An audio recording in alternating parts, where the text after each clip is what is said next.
ఇదిగో మామా.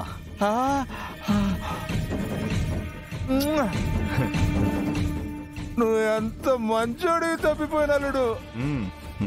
నా అల్లుడు అయి ఉంటే ఇలా రోజు తాపించేవాడివి. ఎప్పటికైనా మించిపోయింది లేదు మామా. నువ్వు అంటే ఇప్పుడే వెళ్ళి తాళి కట్టేస్తా.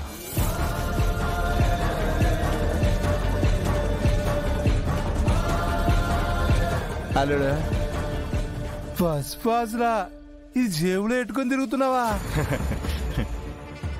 నా బాబే పో, కట్టేసుకోపో, నా అల్లుడు అయిపో. మామా థ్యాంక్స్ మామా. వెళ్ళి తాళి కట్టేస్తా. తెల్లారాక అక్షింతలు ఎద్దు గాని.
అదే మాట శకుంతల, రుద్ర కావాలని చేసింది కాదుగా. కావాలనే చేస్తున్నాడు, అది మీకు అర్థం కావడం లేదు. నేను మాట అంటే మాత్రం అడ్డు పడిపోవడం మాత్రం తెలుసు. ఇంట్లో జరుగుతున్న పరిస్థితులు అర్థం కాకపోయినా మీ కళ్ల ముందే జరిగిన ప్రమాదం చూశారు కదా.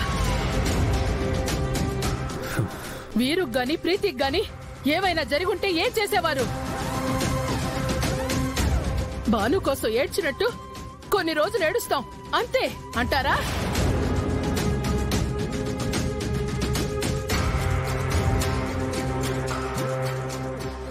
ప్రీతికి ఏమైనా జరిగుంటే నా ప్రాణాలే పోయేవి.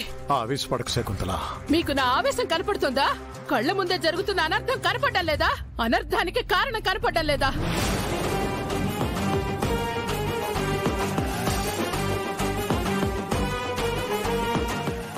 నీ ఆవేశం వల్ల, నువ్వు అనాలోచితంగా చేసే పనుల వల్ల, నువ్వు మంచి అనిపించుకోవాలనే స్వార్థం వల్ల ఈ కుటుంబం ఇంకా ఎన్ని సమస్యలు ఎదుర్కోవాలి? నీ మాట నెగ్గటం కోసం, నీ మీద పడ్డ నింద మాపుకోవడం కోసం ప్రాణం పోసుకోబోతున్నా పసికందును కూడా బలి చేస్తావా? దయచేసి అలా మాట్లాడకండి పెద్దమ్మా. ఈ కుటుంబం కోసం కావాలంటే నా ప్రాణాలైనా ఇస్తాను గాని నా కోసం ఈ కుటుంబాన్ని ప్రమాదంలో పడేను. ఇప్పుడు నువ్వు చేసింది అదే కదా. శకుంతల, నీ బాధ నాకు అర్థమవుతోంది.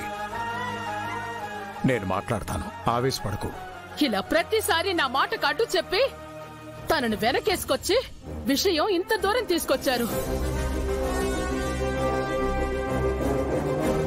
మీరేం చేస్తారో నాకు తెలీదు. ఇది ఇప్పటికిప్పుడే ఇక్కడే పరిష్కారం కావాలి. రుద్ర, అతన్ని వెంటనే పంపించే.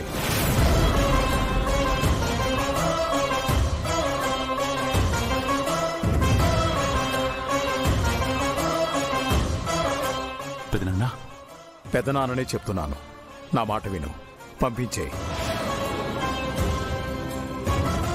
చాలా రోజుల తర్వాత ఈ ఇంట్లో శుభవార్త విన్నాను. ఈ సంతోషం ఇలాగే ఉండాలంటే అతను ఇక్కడ ఉండకూడదు. ఎంత ఖర్చైనా పర్వాలేదు, వేరే ఎక్కడైనా హాస్పిటల్లో జాయిన్ చేయి. అతని ప్రాణాలకు ముప్పుంది పెదనాన్న. మీరే చూశారు కదా, ఇలాంటి పరిస్థితుల్లో అతన్ని పంపించేస్తే రేపు భానుని చంపిన వాళ్ళెవరు? భాను మరణానికి కారణం ఎవరని తెలియకపోయినా పర్వాలేదు. నువ్వు చంపలేదని తెలిసింది, అదే చాలు. ఈ కుటుంబం క్షేమంగా ఉండడం ముఖ్యం.